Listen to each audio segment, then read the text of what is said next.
پڑھنا بعض ائمہ کے نزدیک جائز ہے.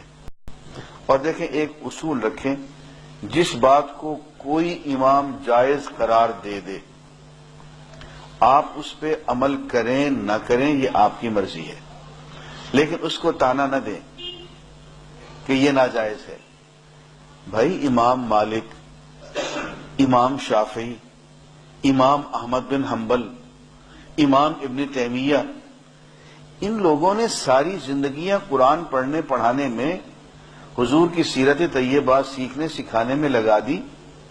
ہم جیسا مولوی جس نے کہ وہ پکی روٹی پڑھ رکھی ہو، وہ اٹھ کے ابو حنیفہ پہ اعتراض کر دے، امام مالک پہ اعتراض کر دے، شافعی پہ اعتراض کر دے، یہ زیب نہیں دیتا. جس امام نے جس چیز کو جائز قرار دیا ہے تو اس کے پس منظر میں احادیث کا انبار لگا ہوا ہے. اور حضور نے کسی ایک طریقے سے نماز نہیں پڑھی، ہر کام حضور نے کئی طریقوں سے کیا ہے، اس لیے کہ حضور تو پوری امت کے نبی ہے نا. تو لوگوں کے ذوق الگ الگ ہوتے ہیں، کوئی کسی ذوق کا ہوتا ہے، کوئی کسی ذوق کا ہوتا ہے. حضور اکرم صلی اللہ علیہ وسلم نے ہر ذوق کے لوگوں کے لیے عبادت کر کے دکھا دی ہے. اب جو چاہے تم اپنا لو. اب دیکھیں نا یہ دعا مانگنے کا طریقہ ہے. آپ دعا یوں بھی مانگ سکتے ہیں، یوں بھی مانگ سکتے ہیں، یوں بھی مانگ سکتے ہیں. حضور نے تینوں طریقے سے مانگی. یوں بھی مانگ سکتے ہیں، یوں بھی مانگ سکتے ہیں، اور یوں بھی مانگ سکتے ہیں. تو حضور اکرم صلی اللہ علیہ وسلم ہم سب کے نبی ہیں. دیکھیں ایک بات کو اچھی طرح سے یاد رکھیں، اور یہ بات صرف اس کی سمجھ میں آئے گی جو دل والا ہوگا.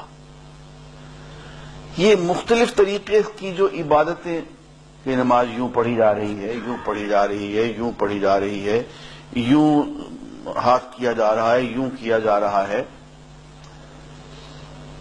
ڈاکٹر حمید اللہ مرحوم سے کسی نے یہ سوال کیا کہ جی حضور نے نماز پڑھی ہے تو یہ اتنے الگ الگ طریقے کیوں ہیں؟ تو انہوں نے بہت اچھا جواب دیا اور مجھے بہت پیارا لگا. انہوں نے کہا بات یہ ہے، اللہ کو اپنے حبیب سے بہت پیار ہے، اور اللہ نے اپنے حبیب کی کسی عادت کو بھی ضائع نہیں ہونے دیا. ہر چیز کو ریکارڈ کروا دیا. کچھ حصہ ریکارڈ کرنے کے لیے ابو حنیفہ آ گئے، کچھ ریکارڈ کرنے کے لیے مالک آ گئے، کچھ ریکارڈ کرنے کے لیے شافعی آ گئے، کچھ احمد بن حنبل آ گئے. تو حضور کی کوئی عادت، کوئی طریقہ، کوئی سنت ایسی نہیں ہے جو ریکارڈ ہونے سے رہ گئی ہو. اس لیے یہ سب لوگ جو کچھ کہہ رہے ہیں یہ درست ہے بھائی، کسی پہ اعتراض نہ کرنا. اور دیکھیے ہم سب جو کہ حنفی ہیں، میں آج آپ کو امام ابو حنیفہ کا فتویٰ سنائے دیتا ہوں، غور سے سن لیں.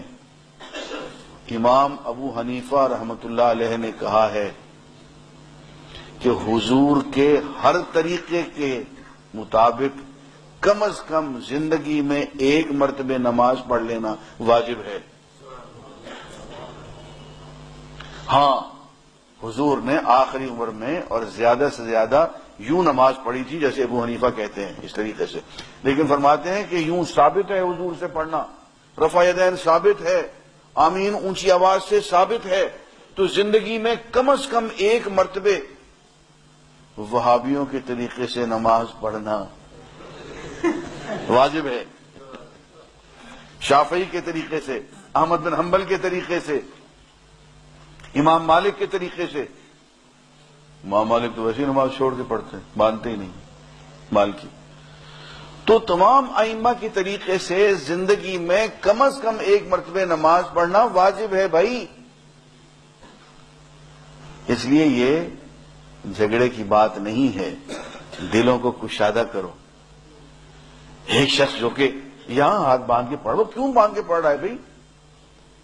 اس کو یہ خیال ہے کہ حضور نے یوں باندھی تھی، تو یار حضور کی اقتداء میں کر رہا ہے نا، حضور کے پیار میں کر رہا ہے نا، تو ہماری نظریں حیا میں جھکنی چاہیے کہ حضور کا اتباع کر رہا ہے. وہ یہی سمجھتا ہے کہ حضور نے یوں ہی پڑھی ہے تو پڑھنے دو یار، جھگڑے کی گنجائش نہیں ہے.